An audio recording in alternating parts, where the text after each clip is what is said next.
Tara, Kali, park natin sa baba. Park natin sa baba, kotse mo. Sige. Mamaya magkaroon ka ng tumor of the brain dahil dyan sa cellphone na yan. Puro ka cellphone. Yan mga kapagsiw. Huwag niyong ipagtataka kung ano nangyari sa higaan namin parang binagyo. Thank you, Tay! Tara na, tara na. Abay, Diyos ko. Parang binagyo na yung aking kwarto mga kapagsiw. Aba yan, mga kapagsiw. Ang hirap talaga. Sobra. Mga kapagsiw, patuloy tayo mag-video dito. Pababa ako sa aking hagdanan. Grabe. Ayan, sinundan ko pa yung apo ko. Bakit? Maulan. Huwag kayong magpapaulan. Grabe ngayon. Hindi nalabas. Yes, mga kapagsiw. Ayan na. Si Ate Bibit Pagsiw Vlog. Ayan yung pamangkin na farewell na. Going to Saudi Arabia na siya. Naghahakot na siya ng kanyang mga damit. Ayan, naka-ready na. Naka-ready na. Andyan na yung kanyang My friend. Yes. Sige nga. Ayusin ang buhay nyo, ha. Kapagsiw, ayan yung anak kong pangalawa. Si Tisay. Maganda. Yes, siyempre, ang kanyang palayaw ay Tisay. Ibig sabihin, Tisay talaga siya, di ba? I'm proud of you, baby. Ayan ang kanyang anak na si Abra. Gustong maligo sa ulan.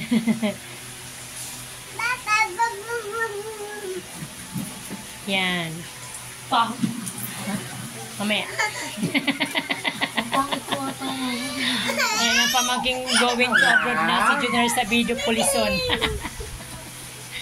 Naghahapot na siya ng kanyang bags. Yung bags niya rin dito. Go na siya, oh. O, ayan, di ba? Ganyan lang ang buhay, mga kapagsiw.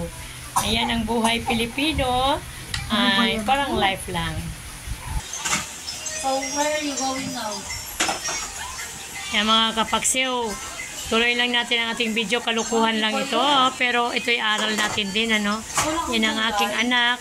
Wala na akong gulay, kakain yung anak ko. Yung isa kong apo, ayan, nakatuwad na, nanonood ng nanonood ng kanyang cellphone. Grabe mga kapagsiw, cellphone lang ang gamot ng iyak ng ating mga apo.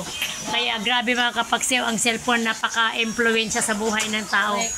Grabe kapag makalimutan ang lahat, wag lang ang cellphone. Kain tayo, guys.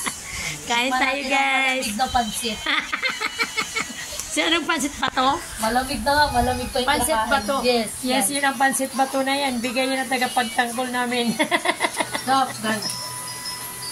Parang ka nakukunin ni Lord. Hindi pwede kumakain, guys. Ilugaw yun, lugaw pa. Ang aming kanin mga kapagsiyaw, panoorin ninyo. Naging lugaw. 1 kilo kasi ginawa. 1 kilo lang. Ang 1 kilo ginawa ng anak ko ng... Ang 1 kilo ginawa niyang 3 kilong sabaw.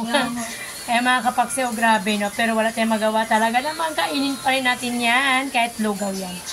Kaya, mga kapagsiyaw, panoorin niyo ang aking vlogs. Huwag nyo naman akong iiwan mga kapagsiyaw. Pakisubscribe naman ang aking YouTube channel. Bebet Gabasa. Tawa na siyang ano ba? Hala.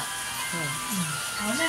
Bebet Gabasa. Pakisubscribe naman ang aking YouTube. Masarap. Oh. Mas gumaganyan ba? Mga hindi sabihin. Yan, masarap daw ang aking pansit ba to?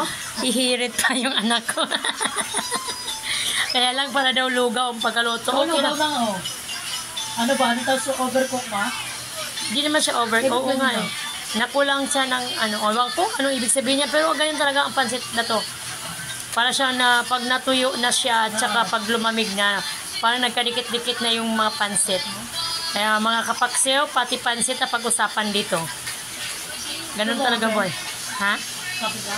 Hindi na. Malakas ang palpitik ng kape. Ano dyan? Huwag na na. Ay! Tingnan nyo mga kapagsiyaw yung aking apo nanood ng telebisyon. Yes. Hindi na. Nalinisan siya. Tinanggalan ng virus.